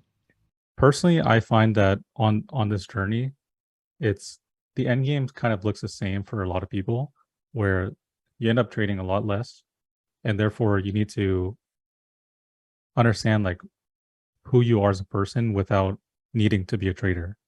Uh, Needing to be a trader causes you to FOMO into trades, take too many trades, lose money needlessly, or get frustrated with the market environments. That's kind of where it's going. But I think I remember you asked, what do I do every single day? So essentially, I'm always tracking the number one thing I track every single day is like my execution. I don't have those spreadsheets where I plug like, oh, here's my mistake, whatever. I can see it because it's in the raw data of like, where did I get in, where did I get out? Because for me, I'm very systematic. So like I know where I need to get in, where I need to get out. And this is fully back testable.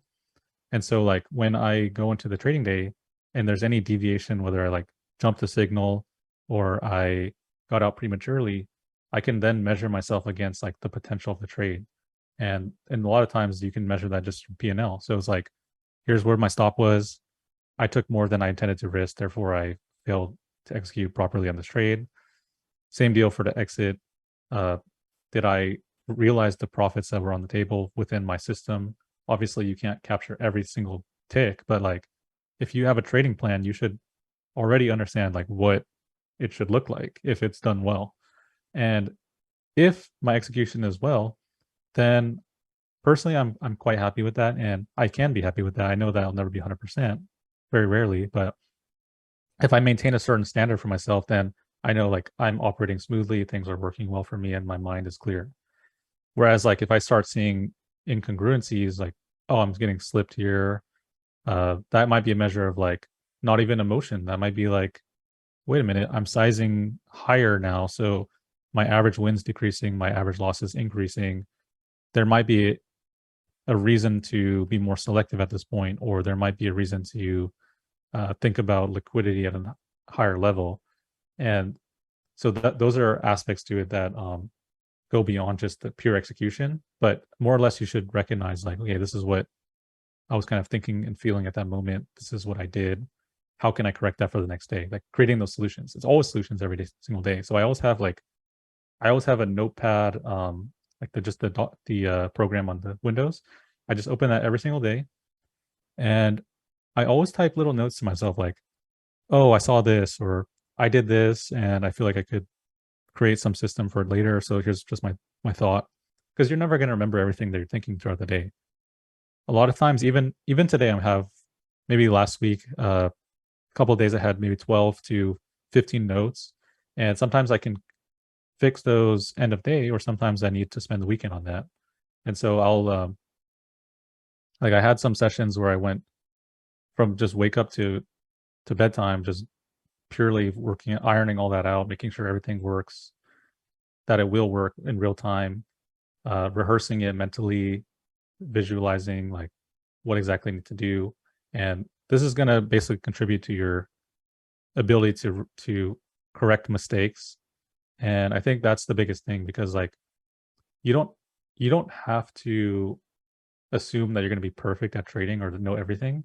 It's just a matter of like, can you continuously get feedback, record that feedback, and just know how to deal with it, versus leaving it alone or not even being aware of it. And those things are very costly, because it's like you're going to take losses all the time, and those are all opportunities to learn. A lot of times when I have a green day, I might just not really, I might just put in the data and like do my basic stuff and just kind of walk away and enjoy life. Whereas like if I have a bad day, then I'm going to be at my desk from market close till I go to sleep, because there's something there for me to learn. And I think getting into this habit is very necessary for trading. Not even if it sounds like okay, well, you're working too hard, but at the same time, it's like trading is one of the most demanding professions. You're absolutely going to put in more time than you would in a regular job. It doesn't stop. It doesn't turn off. And that goes back into what I was saying earlier about kind of the end game for a lot of these really successful traders. They end up kind of going to this like semi-retired state, and you have to recognize like those feelings that are driving you as a trader, like I gotta work super hard and all that. Like sometimes that is going to hurt you, and you have to be able to detach from that. And that's where the psychology aspect and coaching, like from Kim or Jared Tendler, these very popular coaches, like that's where that might really be of immense value um, in that stage. And I find like I remember asking I in 21, I went to Traders for Cause the first time, and I asked like as many of the best traders I know, like what's your life like now that you've become successful and stuff like that. And like I saw a lot of different things. I saw like some people still kind of sad. I saw some people who like found out how to balance it, or who like couldn't balance it at all.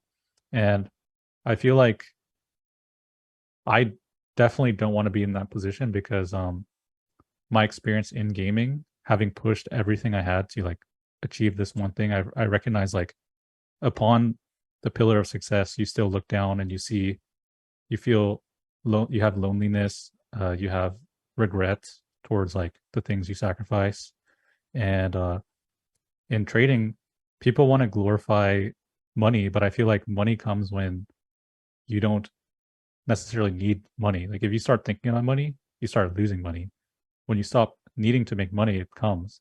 And it's like this paradox where you have to balance the fact that like, okay, now that I'm achieving my goals, like where do I go from here? And for a lot of people, uh, they go straight to their desires. So they'll go like, oh, I wanted to buy like this super expensive car or these watches and stuff like that. Like I've bought like super expensive watches, and it's like I learned basically like, okay, that doesn't even really fulfill you. So now that you get that out of the way, and ideally you don't even have that feeling to begin with once you get to that point, but I'm sure people do, because a lot of times we get into trading because of money.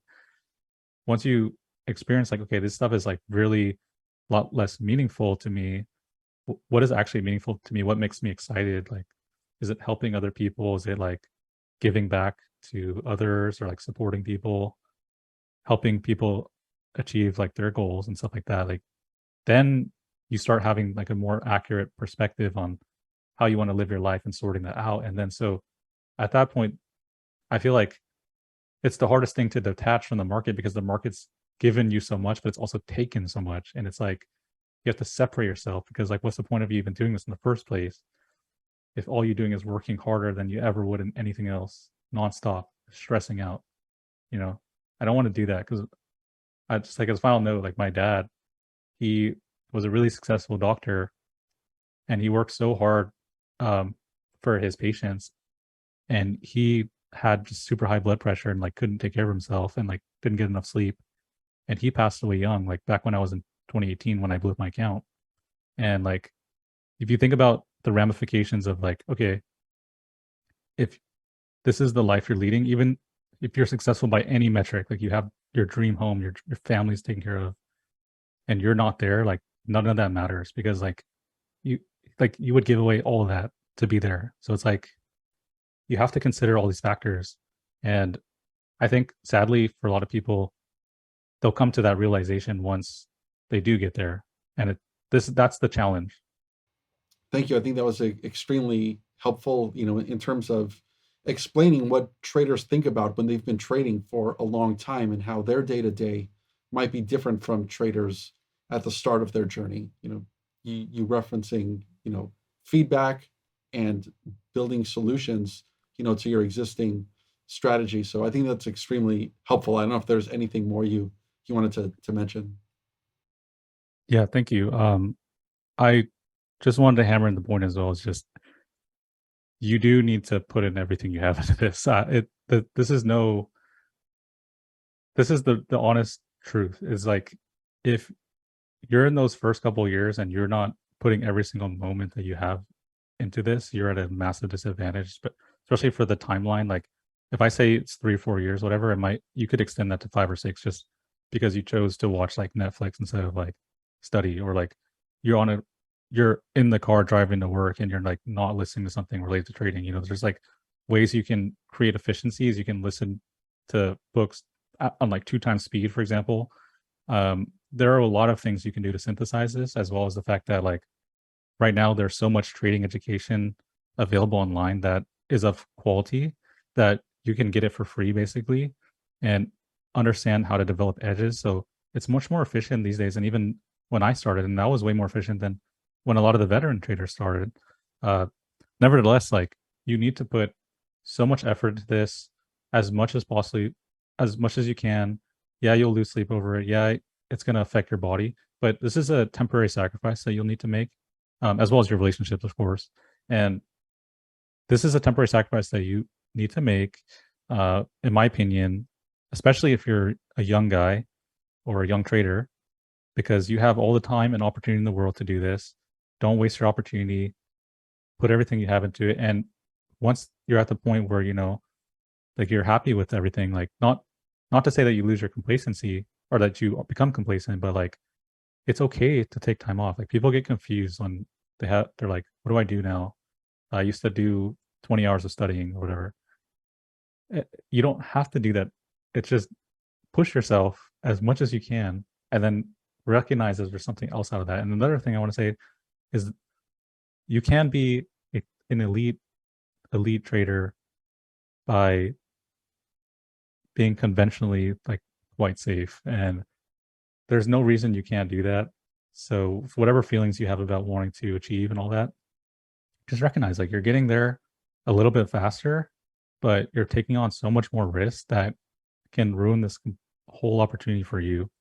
And that is that is the topic of my trading talk this year at 2022, is just like, if you throw this opportunity away, this is going to be the most costly mistake that you make, much more than the title suggests.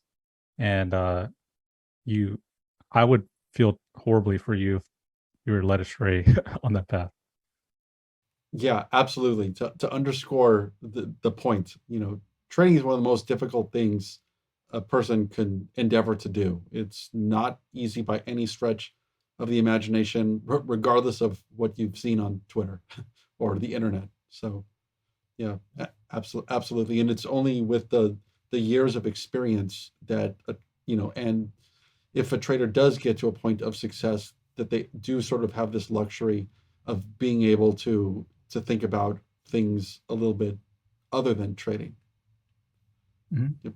Yeah. Yep.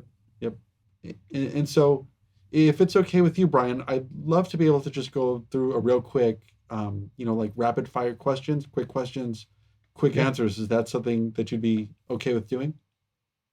let's do it.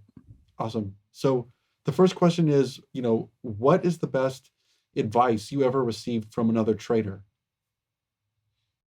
Get very specific with your setups and understand all the variables about it because for a long time I overlooked that aspect of it, and I think that it came to bite me this year, especially um, having now kind of like really dove into that specifically.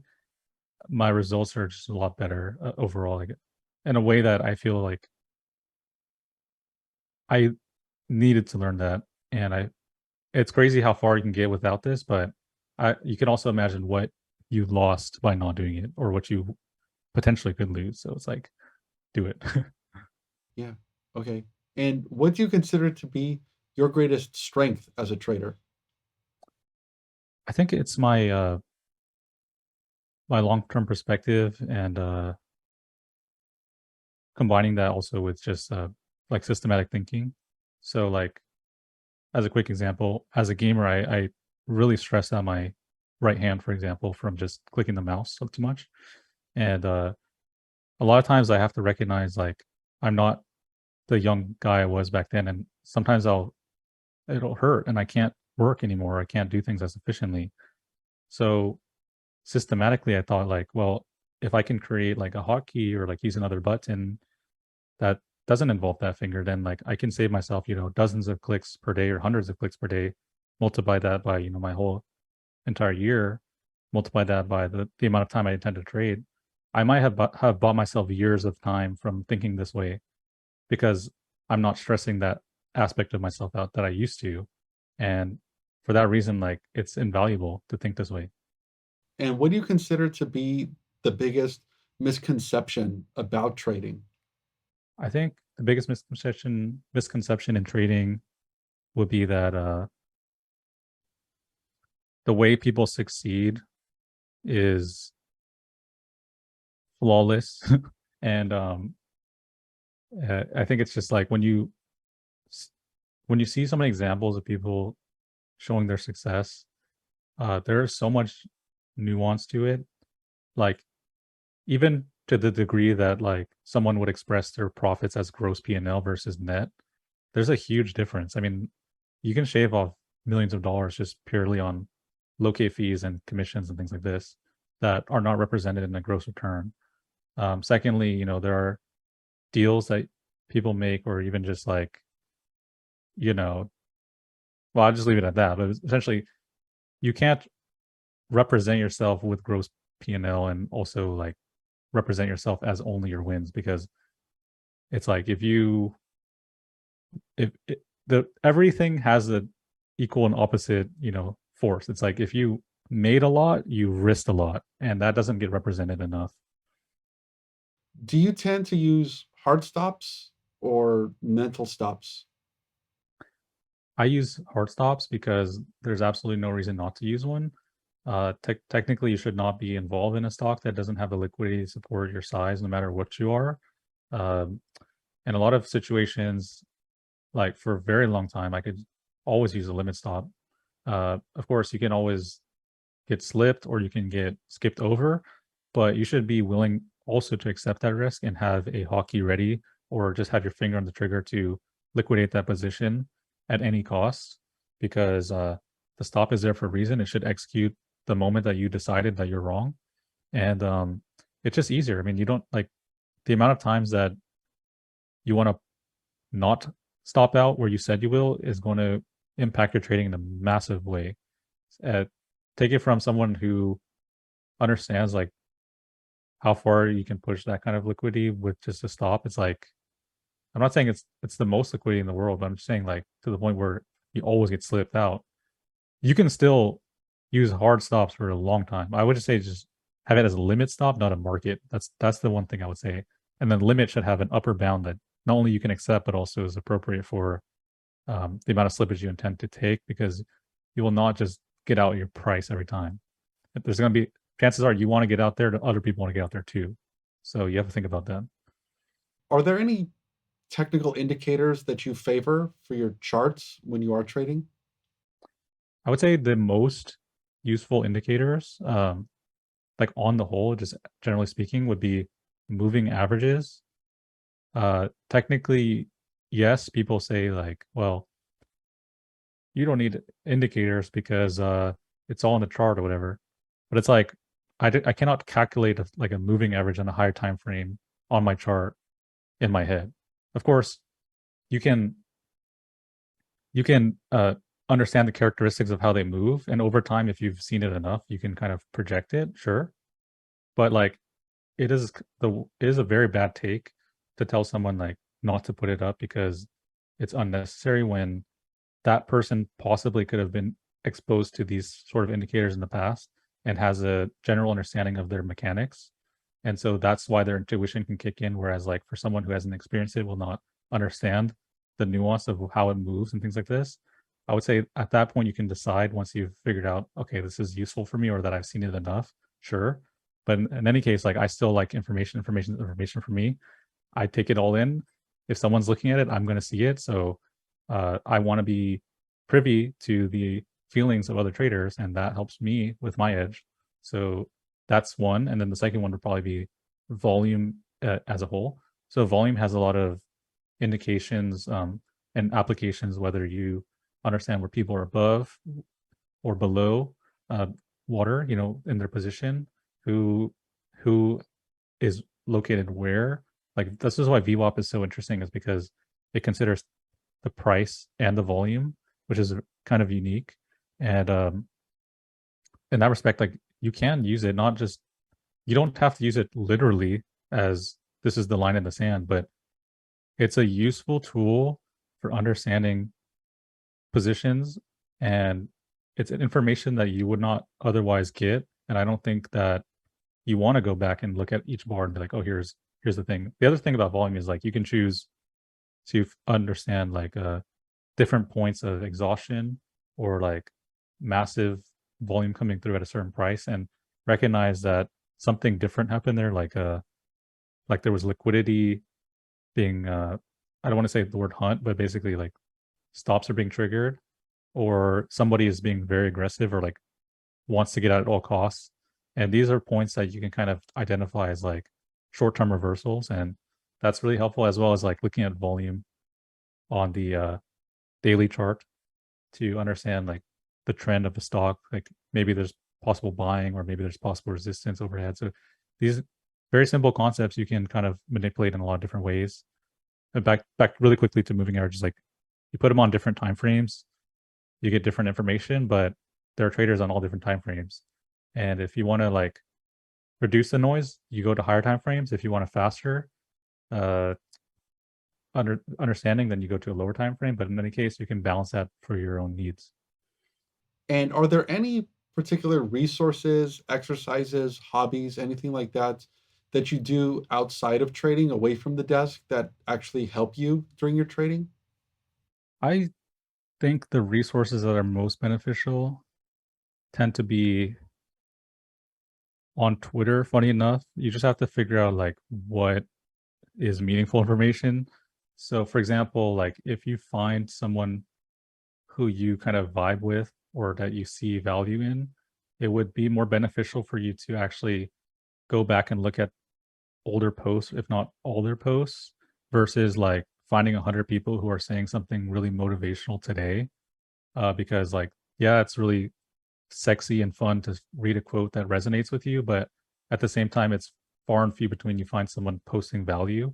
And there's been a lot of times where like people will come in and be like asking questions that have been answered in the past, or linked to in some capacity or in an interview or whatever. And it's like, you'll get the information you want if you're diligent enough to seek it. You just have to figure out like what are the best resources. And that's the hardest part about trading, because everyone looks like an expert, but the thing about the market is like, you don't only pay tuition in the form of your own mistakes and all that. You also pay tuition in the form of like understanding and knowledge. So like, you might think someone has a good idea and you apply it and it loses you money, but at least you know that's not a source of wisdom, or at least it doesn't work for you necessarily, or that you'll figure out eventually it's not useful. And so like then it's time to move on. But uh, you will eventually make enough mistakes or like get misled enough to the point where you can start figuring out like this is counter to basically the insight I gained from that mistake I made. A couple more questions, Brian. Um, if a trader is struggling and they're considering quitting trading, what advice would you give them? I would say, trading's not for everyone for sure. Uh, I think if you get out, if you're trying to leave this game and you give it your all, but there's so many factors that are in your life that makes it difficult for you to proceed, including your own ability to support yourself financially, things like this. There are a lot of options. Like if you are a good trader, there are places to get backed. Um, you can go to prop, or you can trade other people's money or things like this, or there's other professions involved with trading that are not like purely retail focused, and that can take the edge off in some respect. But that's if you're like really, if you really believe in yourself and you think it's possible. In the other situation, if you just straight up cannot trade well and you're just losing too much money, it's causing too much heartache for you, your family, whatever, absolutely stop. But don't for a second think that these skills are not going to be important in your life. Like the market is integral to even people who are not in the market, and having some understanding of risk management and strategy, edge, and diligence that will inform, possibly better decisions that you can make as an investor, as somebody who can time the market potentially in terms of like longer term portfolio. You buy when it's weak or whatever, et cetera. You know what I mean? Uh, it will have a financial impact on your future, and so don't think that these experiences count for nothing, and keep your head held up high. And I respect somebody who can walk away from something, because it's the same thing that I did. If I continued to be a professional gamer at that capacity where I was getting a bit older and everything like that, um, who knows if I would have busted my hand up too hard for I can't even use it today. Who knows if I would have any finances to speak of, you know, on this scale. And also like, who knows if I would have even had the relationship I have. I think at one point, my wife had to have a conversation with me, like, as much as I love you and support you, uh, there's so much uncertainty in this, and I need to see that you're progressing. And it's like there are a lot of factors outside of just money and you being a trader that you have to consider. So like it can be the start of something new, and whatever that is, like I hope that you can apply kind of the things that you learn here or on your own, and just like success principles apply to everything. I think And for anybody listening who wants to learn more about you and your trading style, how can they do so? the best resource is always on my Twitter at Brian Lee Trades. There's a link at the top where you can find the YouTube, and I also have a Discord that I use where actually I post a lot of useful information. Um, and there's like an additional feature on there that is like it's like $10 or something from Twitter. It actually really sucks for me personally. It's like a half-ass integration from Twitter, but essentially like I figured out a way to help people who want a little more attention for like a very low cost. Pretty much like daily locate cost is way more than this. So I literally have no financial incentive like at all. It's just mostly a metric to figure out like who deserves it. And even I'm learning in that small pool of people, like there's only even a couple people who want it really badly. So that actually plays to the advantage of people, where it's like if okay, let's say there's like 100 people and there's maybe like 20 people willing to participate, then those people are going to get a lot more out of that situation because I have more time. Um, in any case, I like helping people who are motivated. I don't like helping people who like have no idea what they want or how to trade. And it doesn't really matter. That's a separate thing, like a passion project for me. You don't absolutely do not have to do any of that. People DM me and send me messages all the time. I'll take the time if I have it to help out, especially if it's something that they've been racking their brain over, not like a beginner question. And so it's like, there's so many free resources I have available to myself. Like there's absolutely no need to to pay for anything. That is completely optional, and it's really costs nothing, to be honest. It's like a sandwich these days. Great, Brian. Well, thank you so much for taking the time to speak with me today. I really appreciate it, and it's been a pleasure. It's been an honor to talk to you. Thank you, Anthony. Thanks for the opportunity to speak, and I hope the viewers enjoy it. If you liked this video, don't forget to hit the like, subscribe, and notification bell. Thanks for watching.